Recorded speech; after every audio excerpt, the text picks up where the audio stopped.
Colata, Monsieur Limer, Monsieur le maire, qui j'oublie, je dois oublier, mais bon, ils me pardonneront.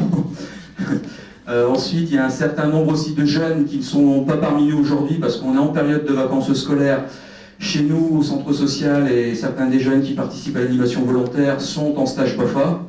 Donc ils sont pour certains à Berlin, pour d'autres en Haute-Savoie, Abondance, etc. Bon, ils sont pas malheureux à ce niveau-là.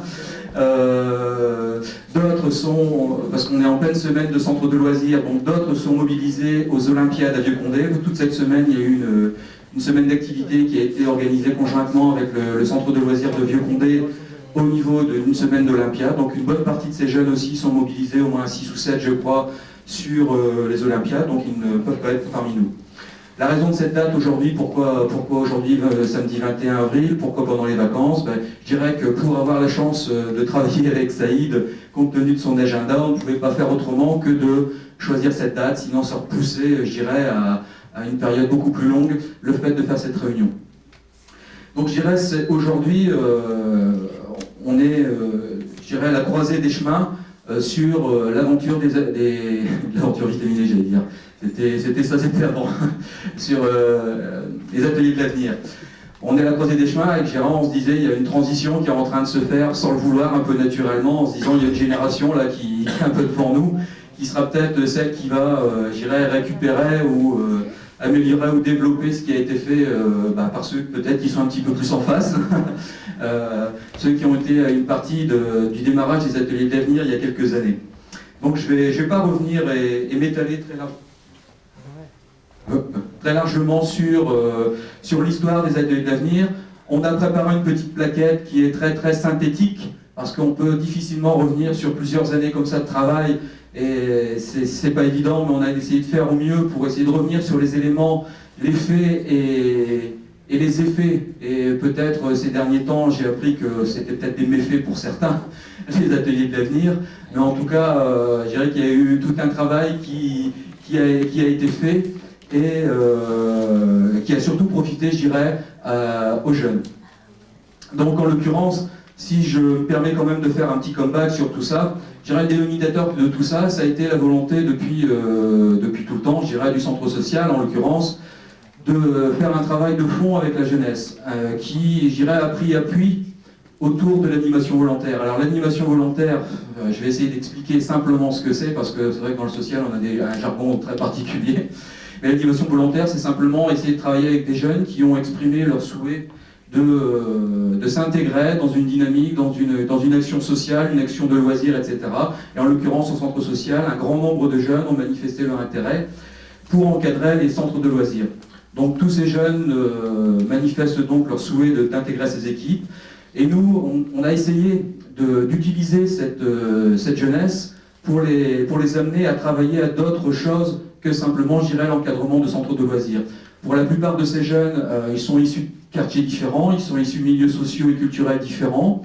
Je me souviens, il y a quelques années, quand j'avais été rencontré à Saïd, je lui avais posé la question, qu'est-ce qui pourrait faire que ces jeunes s'engagent dans une démarche, je dirais, de plus de fond, plus, je dirais, en réflexion sur des problèmes de société, en sachant que pour la plupart de ces jeunes, au départ, leur premier pas, ils les font dans l'encadrement de centres de loisirs, en venant pour la plupart avec une demande qui est celle de passer le BAFA au départ. Elle disait, ces jeunes, en l'occurrence, étant donné qu'ils sont suffisamment représentatifs d'une jeunesse condéenne, et notamment la jeunesse populaire, je pense qu'ils sont suffisamment donc motivés et mobilisables pour engendrer d'autres actions. Donc le lien, il a été tout fait. Les premières années, je dirais depuis 89-90, on s'est d'abord attaqué à ce qui nous semblait être des problèmes de santé. Mais pas santé, comme on le dit là-dedans, décliné à maladie, mais plutôt santé mentale, au sens aussi où beaucoup de jeunes, dans les conversations que je peux avoir assez régulièrement avec eux, sont, je dirais, perplexes par rapport à l'avenir. Pour la plupart, ils s'interrogent, et c'est normal de toute façon, sur un petit peu ce qu'ils vont pouvoir devenir. Des problèmes de santé, je dirais plus de santé et maladie existent aussi, on ne va pas le nier à Condé, il y a des problèmes de toxico, il y a des problèmes d'alcoolisme, des problèmes d'hygiène, etc., etc. Mais je dirais surtout nous, ce qui nous intéressait dans un premier temps, c'est de s'interroger sur comment on pouvait aborder la santé avec les jeunes, mais la santé autrement. C'est-à-dire de partir du principe que ces jeunes ont un potentiel en eux, qui sont capables de faire des choses, mais comment les aider à faire ces choses et leur faire découvrir leur potentialité. Donc on a travaillé à la réalisation d'un certain nombre de choses entre, je dirais, 90 et 95. C'est parti, je dirais, pour les plus anciens, il y en a quand même quelques-uns ici dans la salle, des opérations sport santé dans les années 80, fin 80-90. Ensuite, on a eu, je dirais, les opérations telles le rallye d'aventure, l'aventure vitaminée, c'est pour ça que je me suis permis de la mettre en, je dirais, en introduction, comme je savais qu'on allait prendre un peu de retard, de manière à faire un petit comeback sur cette opération-là aussi, qui a marqué beaucoup les esprits de tous ceux qui ont participé. Ensuite, l'évasion pour la forme, etc. En 95, on a été sollicité, suite à toutes ces opérations, on a été sollicité par la Caisse primaire d'assurance maladie de Valenciennes, qui nous a demandé si on était d'accord pour travailler avec un monsieur qui s'appelle Bernard Pissarro, qui est professeur en santé communautaire à l'hôpital Saint-Antoine de Paris, sur une action formation-recherche autour de la santé des jeunes, mais surtout aussi un petit peu de toutes les valeurs, à l'époque déjà, enfin ça s'appelait pas forcément comme ça, citoyenneté, démocratie participative et tout, c'est un petit peu plus maintenant tendance, mais à l'époque on parlait plus de participation des habitants, des choses comme ça. Et puis Bernard Pissarro est arrivé, on a mis en place des petits groupes de travail avec certains jeunes, avec quelques partenaires locaux.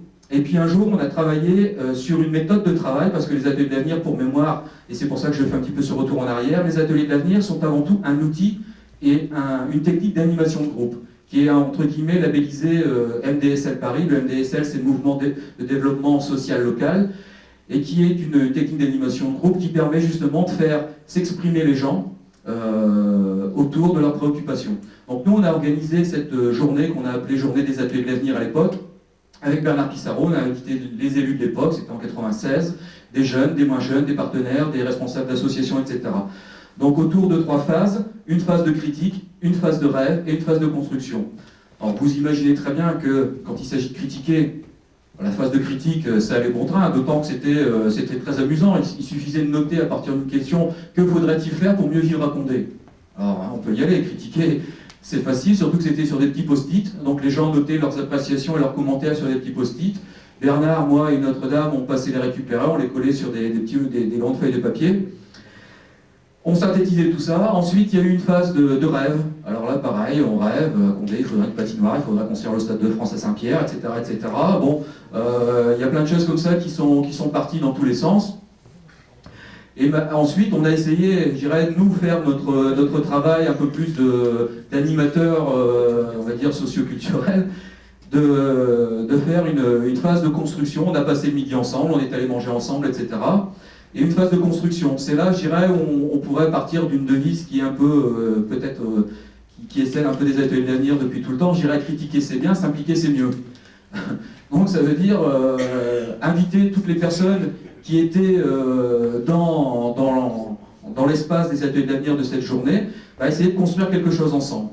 Ça n'a pas été facile, il y a beaucoup de gens qui sont partis, etc., etc., mais il y en a qui sont restés. Et je dirais que c'est à partir de là qu'ont pris naissance un peu les ateliers de l'avenir. En 97, de mémoire, si mes souvenirs sont bons, on a vu passer un appel à projet de la Fondation de France. Cet appel à projet s'appelait Initiative et Citoyenneté. Quand j'ai vu passer l'appel à projet, je me suis dit, bah tiens, ça correspond un peu dans les critères, un peu à ce qu'on fait. On a monté un projet, on l'a envoyé à la Fondation de France. Je vous avoue qu'au tout départ, on était très pessimiste sur l'idée de se dire, bon, un projet déposé à la Fondation de France sur un appel à projet national, Condé sur Escaut, 10 000 habitants, c'est le bout du monde, c'est un village, on ne sera jamais retenu. Et puis, bah, on a été retenu sur 20 dispositifs nationaux, donc avec des grandes locomotives, Marseille, Dax et compagnie, sur ce projet Initiative et Citoyenneté. Donc on a eu des financements de la Fondation de France, on a eu aussi un soutien méthodologique de la Fondation de France pour développer ça. La Fondation de France simplement nous a dit, attention, la citoyenneté, c'est pas uniquement, parce qu'on était très focalisé, je vous l'avoue, au niveau du centre social, jeunes. Depuis des années, c'est vrai qu'on a beaucoup fait d'actions un petit peu phares, entre guillemets. Tout ce que je viens de vous citer, c'était surtout bâti par des jeunes, pour des jeunes. Quand on a répondu à cet appel à projet Initiative et Citoyenneté, la Fondation de France nous a dit, attention, la citoyenneté, on vous finance, on vous aide, mais la citoyenneté, c'est pas que l'affaire des jeunes.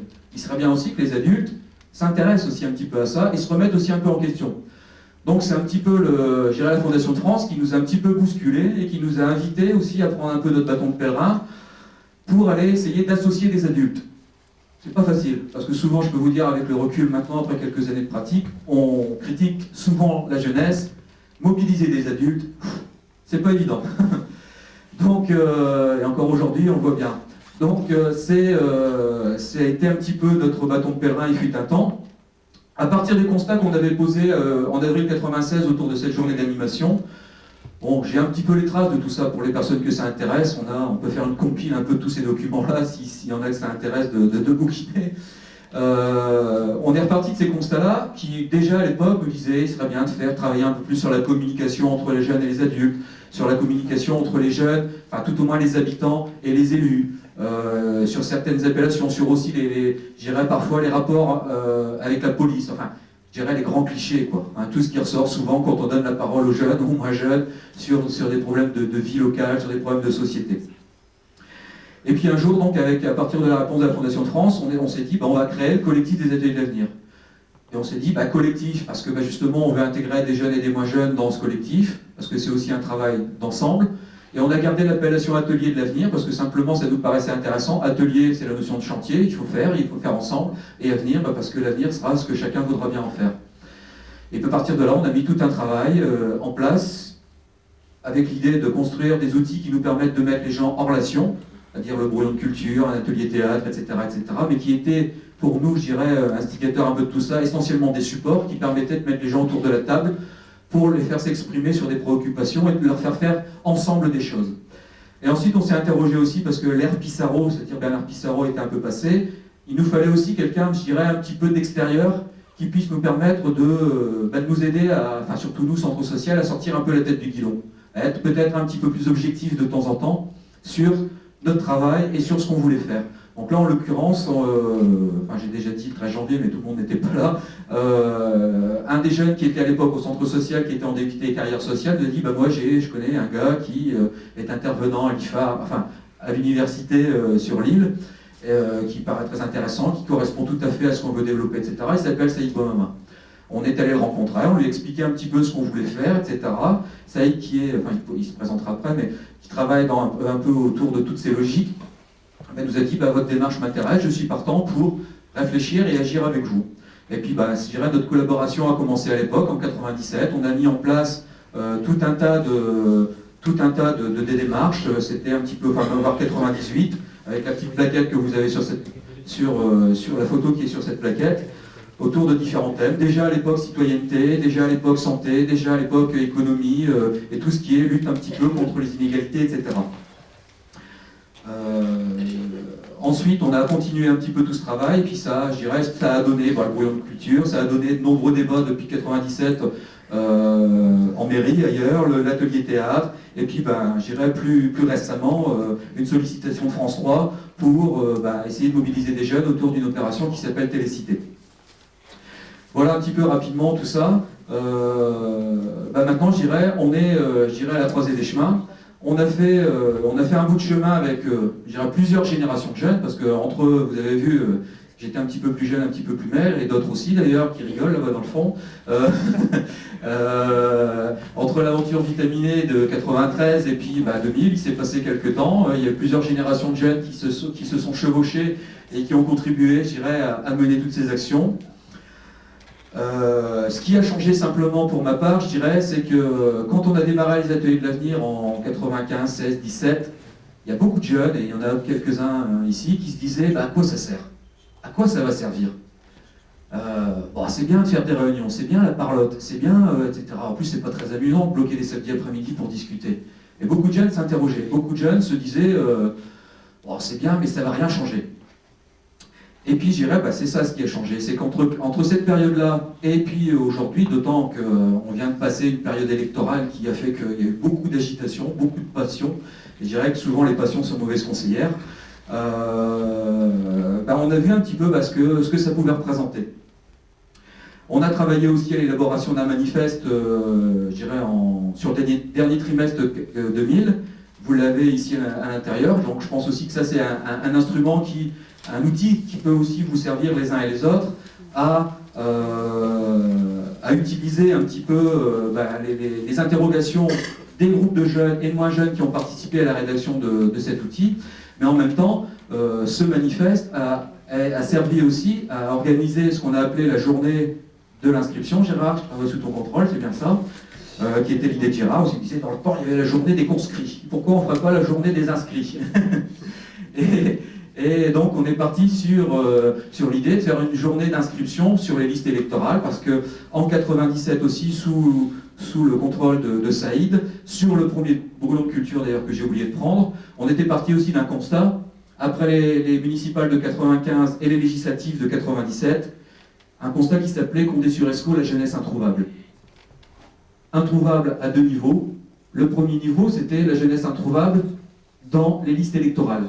Très peu de jeunes, tout au moins en âge d'être inscrits et de voter, étaient inscrits sur les listes électorales, contrairement au potentiel possible d'inscription à partir des données de l'INSEE, du recensement. Et deuxième chose, beaucoup de jeunes étaient, enfin la jeunesse en l'occurrence, était aussi, paradoxalement, mais Saïd complétera aussi tout ça, absente aussi quelque part des propositions électorales, des listes en présence à l'époque, toutes tendances confondues. Donc on s'est dit, il y a peut-être quelque chose à faire, d'une part pour essayer de rapprocher les jeunes de l'intérêt de la chose publique, de la chose associative, de la chose militante et surtout aussi un peu de la chose politique. Donc ça a été un petit peu aussi ce qui a été le cheval de bataille depuis ces années. Je dirais, pour ma part, objectif atteint, quoi. Au bout de presque 6 ans de travail, avec tout ce qu'on sait derrière, l'aventure vitaminée, les opérations sport santé, etc., je dirais objectif atteint. Objectif atteint parce que on a bien vu que les jeunes s'intéressent, et se sont intéressés, s'intéressent à la vie associative, s'intéressent à la vie sociale, et certains d'entre eux le prouvent encore parce qu'ils sont animateurs volontaires et bénévoles, je le souligne bien, notamment au centre social, mais dans bon nombre d'associations condéennes, s'intéressent un petit peu à tout ça. Simplement, je crois qu'il faut les aider à construire un petit peu leur réflexion à ce niveau-là. Aussi, par le débat contradictoire. Donc les ateliers de l'avenir à ce niveau-là ont été aussi, je dirais, un petit peu l'idée de plateforme et d'observatoire un petit peu de la vie locale, et plateforme aussi de débat contradictoire pour justement que chacun se forge son propre opinion, sa propre idée de ce que sont les choses. Simplement, pour terminer, au jour d'aujourd'hui, je disais tout à l'heure, on est un petit peu à la croisée des chemins, à plusieurs niveaux. Un niveau qui est celui, je dirais, des moyens humains. Aujourd'hui, pour nous, il va falloir, je dirais, essayer de remobiliser des acteurs, des jeunes, des moins jeunes, enfin toutes celles et ceux qui voudront bien essayer de se remobiliser avec nous autour de ces opérations. Peut-être de les rafraîchir un peu. On ne va pas non plus s'institutionnaliser. Deuxième chose, aussi d'essayer de trouver des moyens financiers. Je dirais, le nerf de la guerre, souvent, le brouillon de culture, tout ça, ça coûte de l'argent. Saïd, sa participation aussi, etc. Donc il faut aussi qu'on arrive à trouver des moyens financiers pour pérenniser tout ça. Et ensuite, je dirais aussi des thèmes, des supports qui vont nous permettre aussi de continuer ça. Donc je dirais les perspectives au jour d'aujourd'hui, les nôtres, en l'occurrence au travers du centre social, et ça c'est la dernière page de ce petit feuillet, je dirais, c'est la grande question, c'est quel avenir pour les ateliers de l'avenir? Je dirais les perspectives, elles sont simples. En ce qui nous concerne, et je dirais ça a été aussi avec Gérard, avec Mehdi, avec d'autres, Gérard pourra peut-être expliquer tout à l'heure quand vous travaillerez plus en plénière, on va bâtir, tout au moins au centre social, ce qu'on a appelé un espace ressources, d'aide et de soutien à l'initiative. Un espace d'aide espace ressources, d'aide et de soutien à l'initiative, qu'est-ce que c'est? C'est tout simplement, je dirais, un endroit qui se veut ouvert et accessible à la population, quelle qu'elle soit. Au départ, on était parti sur l'idée d'un PIGE, un point d'information jeunesse. Puis on s'est dit, c'est peut-être trop ciblé jeune, c'est peut-être trop information jeune. Le centre social aussi, compte tenu de sa vocation généraliste, le centre social, c'est un équipement qui accueille toutes les compositions de la population, qu'elles soient jeunes, petite enfance, seniors, etc., etc. On s'est dit, on voudrait quelque chose qui soit beaucoup plus polyvalent et qui permette à toutes les compositions d'une population d'avoir de l'information et d'y accéder. Donc ça sera simplement un espace qui se voudra convivial, qui se voudra documenté avec des abonnements divers, de la documentation juridique pour les associations, un agent d'accueil, etc., etc. Un espace multimédia avec un accès Internet, etc. Sans doute aussi, on est en ce moment à la réflexion sur la création d'un site Internet, initiative et citoyenneté, enfin un truc de ce genre-là. Donc ça sera ça, je dirais, ça sera un petit peu le dénominateur commun et ça sera un petit peu le siège, un petit peu de ce qu'on pourra réentreprendre dans les mois, voire les années à venir. Ensuite, on espère, bien évidemment, peut-être continuer le brouillon de culture. Je sais que ça tient à cœur à certains qui l'ont mis, qui l'ont fait naître. peut-être sous une autre forme. Il faudra y réfléchir avec celles et ceux qui y travailleront. On espère aussi continuer un certain nombre de cycles de débats, on les a appelés comme ça fait un peu pompeux, mais de débats thématiques, un peu comme celui d'aujourd'hui. On en prévoit au moins 3 jusqu'en fin 2001. Donc le premier aujourd'hui, un deuxième, parce que là on va souffler un peu, mai, juin, je sais que c'est une période assez délicate, l'été n'en parlons même pas. Donc entre maintenant, on va dire à la fin de cette réunion et le mois de septembre-octobre, le boulot de chacun, ça va être d'essayer de remobiliser des nouvelles troupes.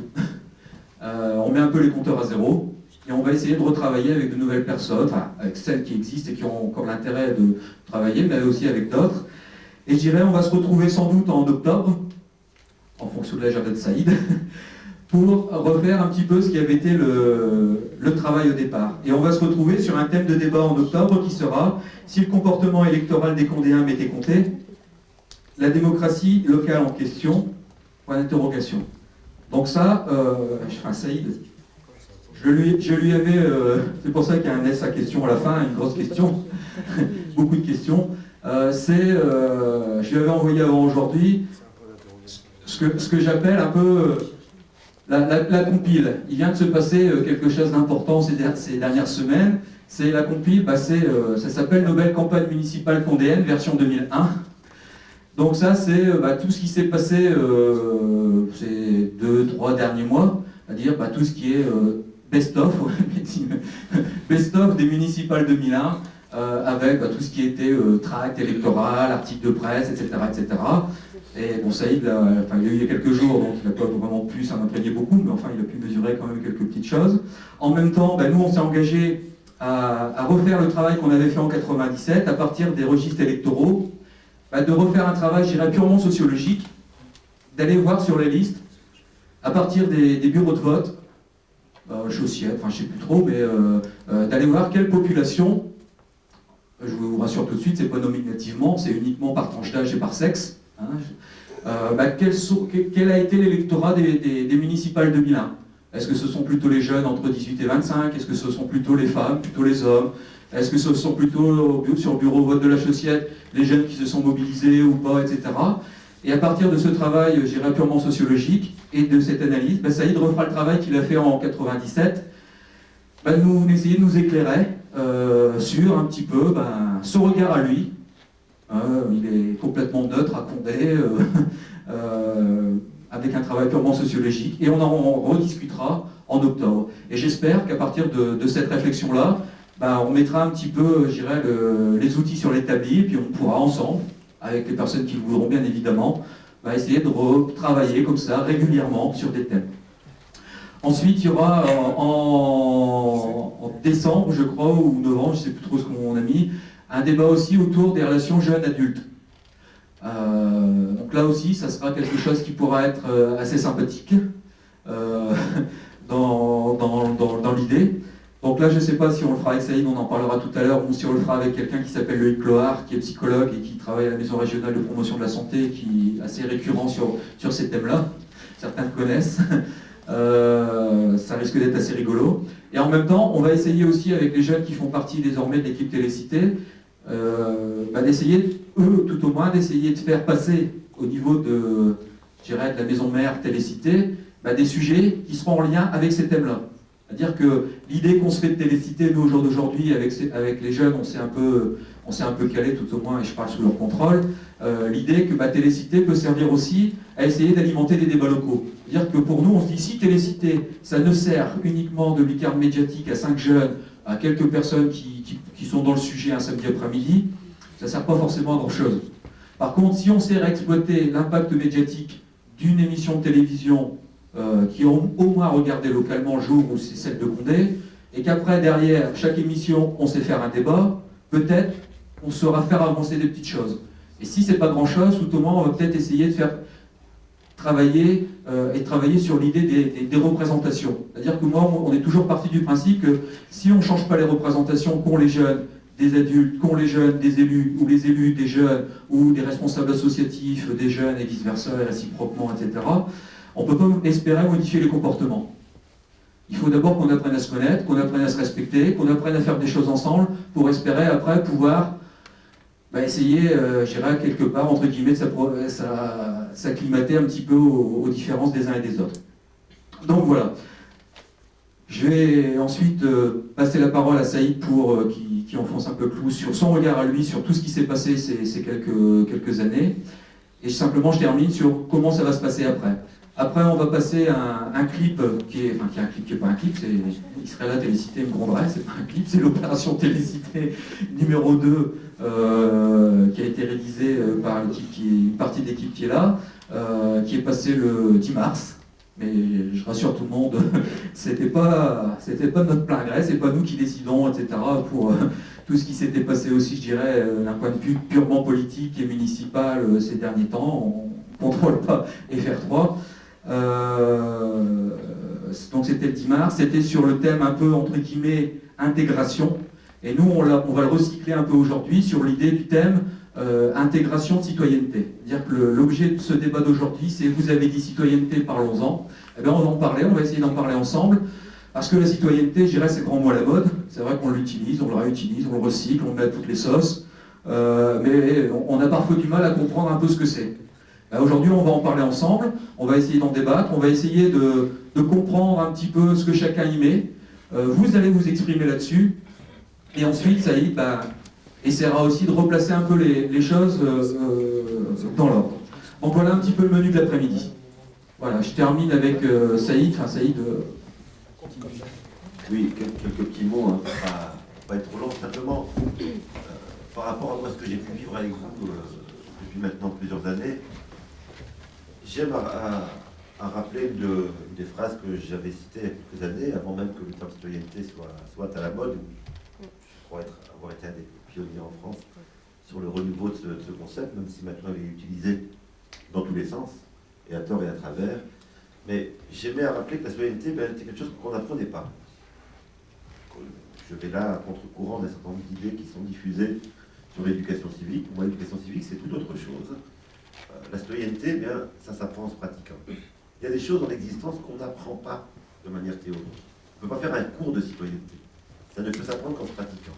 Ça veut dire se mettre en place des espaces dans lesquels chacun d'entre nous a une participation telle que ça lui devient naturel que le comportement citoyen. Et je pense que ce que j'ai vécu aux ateliers de l'avenir, depuis maintenant plusieurs années, c'est que justement vous avez créé un espace où tous les participants pouvaient pratiquer la citoyenneté et donc devenir citoyens. Je pense que c'est ça l'essentiel. Je suis persuadé que tous ceux qui sont passés régulièrement, je ne parle pas de ceux qui sont passés une fois, mais ceux qui sont passés régulièrement aux ateliers d'avenir, je suis persuadé que ça les marquera longuement dans leur existence. On ne peut pas faire des évaluations de tout, mais il faudrait, pour être exhaustif sur dire ce que ça a apporté les ateliers d'avenir, il faudrait regarder les trajectoires de chacun, par exemple. Et on verrait que ce type d'expérience a marqué l'accès à l'université de telle personne, l'accès à tel engagement associatif de telle autre personne, le fait d'avoir pris un nouveau rôle dans la famille, etc.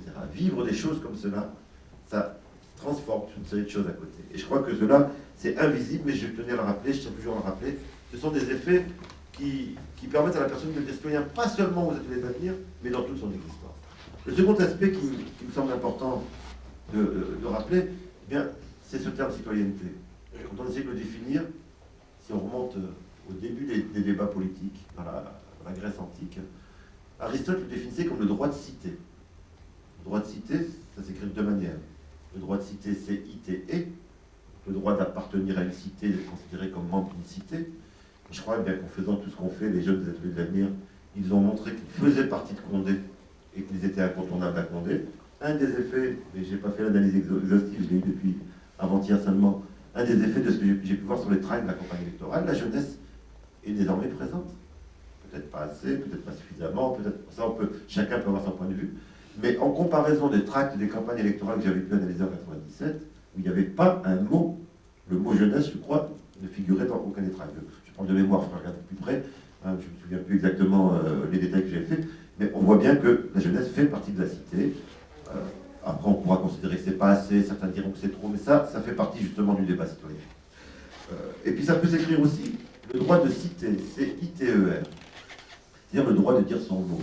On devient citoyen lorsqu'on commence à avoir le droit de dire son mot sur les décisions qui nous concernent. Quand on regarde l'ensemble des débats, moi j'ai trouvé plein de jeunes qui étaient plein de propositions depuis 3-4 ans, plein de propositions qui avaient des idées, parfois des idées qui étaient contradictoires avec celles d'une autre génération, mais justement, je pense que c'était ça qui était riche. Alors, je dirais 3 choses en termes de bilan. Pour moi, ce type d'expérience est absolument nécessaire en ce début de millénaire. Pour une raison toute simple.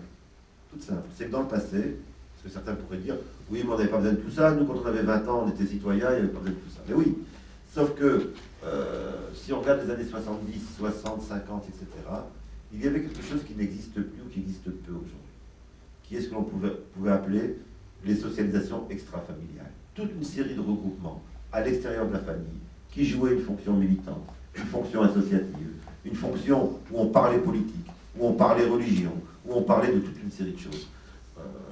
Vous n'êtes pas sans savoir que du côté des partis politiques, du côté du monde associatif, du côté du monde bénévole, nous vivons une crise depuis maintenant une vingtaine d'années, qu'un certain nombre de services citoyens rendus par ces associations ont disparu. Je pense qu'il faut créer de nouveaux espaces et que les ateliers d'avenir sont un de ces espaces. Alors je dirais 3 choses pour ne pas prendre trop la parole et surtout laisser la place après à cette nouvelle génération qui j'espère prendra la relève. Il y a 3 mots pour moi qui sont essentiels dans ce qu'on a pu vivre aux ateliers d'avenir. Premièrement, le mot parole. Des jeunes ont pris la parole. Ils l'ont pris parfois de manière brouillonne. Je me souviens de certains débats où des gens un peu plus âgés disaient mais ils crient bien fort, est-ce qu'on va réussir à s'entendre, qu'est-ce qui se passe? Mais ils ont pris la parole et en définitive ça s'est pas si mal passé que ça.